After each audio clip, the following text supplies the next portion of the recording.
I go to sleep, try to go to sleep. I wake up in the morning, go to Lieutenant Colonel Peacocks, and I say, listen, I'm going to get out of the Army because I'm going to go pursue my dreams. But thank you for everything you got me. Everything you got that I wanted on my orders, he got me. I get out. I struggle. First business, fails. Second business, fails. I tried a personal profit portal, internet, fails. All these things I do fails. I'm working at Bally's. I quit my job to try to do a business. I'm in debt $49,000. I go back to recruiting to say, if I go back into the Army, what would I get? Negotiations come in because there's a part of it that can pay off your debt if you sign in for 6-8 years. I'm like, that's great. I'll go back into the Army. Then I get this one message saying, hang in there, see what happens. Little bit longer, hang in there. Little bit longer, hang in there. Little bit longer, I hang in there. I applied to get a job at Morgan Stanley Deanwood. I applied 100 different places.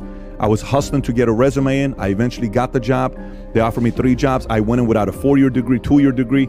I hadn't taken a test for 3 years because 4 years I'd gone out. I don't know what it is to take a test for 4 years, right? My brain's not been working with tests. My brain's been working with push-ups, pull-ups, all that stuff. I go take the Series 7 exam. I'm studying day and night. I don't know if I'm going to pass this. I'm taking a test. I press that button. You don't know what's going to happen. Morgan fires you if you don't pass the test. And when I'm pressing it, I said, if I fail, I'm re-enlisting to the Army today. I swear to God. And I press, boom. 30-second pause. It's a 6-hour test. Dude, I can't even tell you what my exact... I was in Culver City at the... How old were you at this? 21, 22 years old. Wow. Result shows up. 78%. I said, no freaking way. 78%. I get to keep my job. So I go back and I show it to Morgan. I go, you got 70? I said, I got 78%. Damn, none of us thought you were going to get... I said, dude, I don't think I got 78%. Got 78 freaking percent. 1.8 GPA. Yeah. So then I stay... I work my ass off. My dad has a heart attack. Rather than partying 5 days a week, I put my head into the books and I start reading. A girl the other night, we're having dinner and everybody's talking about their school. So I went to this school. I went to that school. And I'm just enjoying all the conversations because like, oh, I got my MBA, I got my master's, I got my PhD. I'm like, freaking, this is all. I'm the last one. This is sick. So what school did you go to? I didn't go to college. No, come on, Pat. What's university? I'm telling you, I never went to college. I had a 1.8 GPA in high school. Community colleges wouldn't accept me. No way. You're too smart to not. Come on, what college? I said, I'm telling you. I read 2,000 business books and I studied topics. So if I chose a topic, I bought 20 books on that topic and I read just that topic, that subject for 2 months. Then I went to the next topic and the next. That's what I did. So some people who want to say the rich people have these special gifts and all this other stuff, I'm sorry, you just don't want to read books. You'd much rather watch Netflix. So that argument is, I believe anybody can reach their capacity. Sure. Anybody has that shot, but it takes so much freaking work, pain that not a lot of people want to go through. Don't get me wrong, life happens to many different people. I'm not here to judge, but all I'm saying is the system of capitalism, the greatest system in the world that allows a guy like me who doesn't have nowhere in my life you can pinpoint to say this guy was going to win a life. Not one thing you can pinpoint.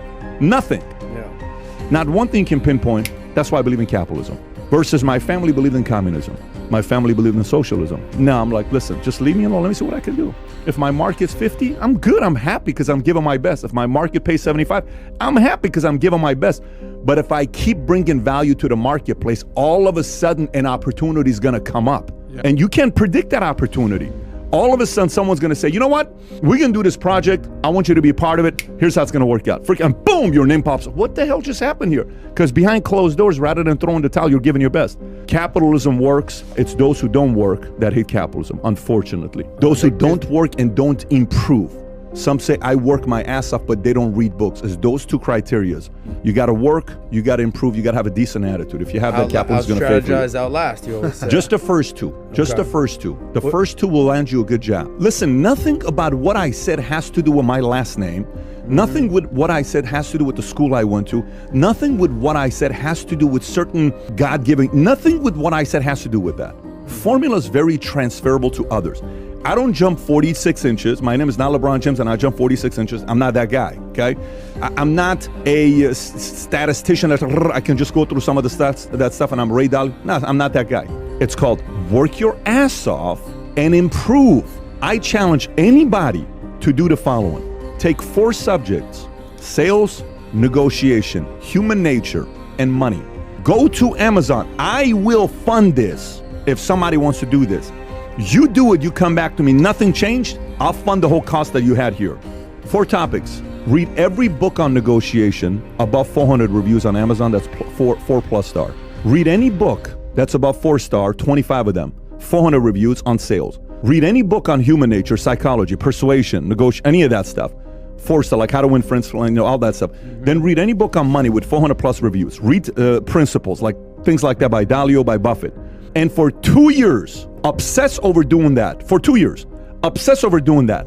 2 years later, work your ass off and improve in a marketplace. Figure out a way to improve your attitude. Sometimes half the battle is people have some shitty, negative, unattractive attitudes. They're a crap magnet. Everything is shitty. Everything is complaining. Everything is somebody else's fault. Nobody is turned on by somebody that constantly blames somebody else. Nobody. When I was single, I would go on dates and I would talk to a girl. My last boss was a jerk. My last boss was an asshole. I said, out of your last 5 bosses, which one of them were assholes? All of them. I'm like, it's not the boss's problem. It's you. It ain't no boss's problem. It's your attitude sucks. Yeah. Within an hour, you saw the attitude. Right. Come back to me 2 years from now. Matter of fact, you won't even come back to me because you forgot about it because you're killing the marketplace. The market rewards people who outwork and out-improve. It's proven. This doesn't mean you're going to be a millionaire in 2 years. Yeah. This doesn't mean you're going to be a billionaire in 2 years. Here's what it does mean too.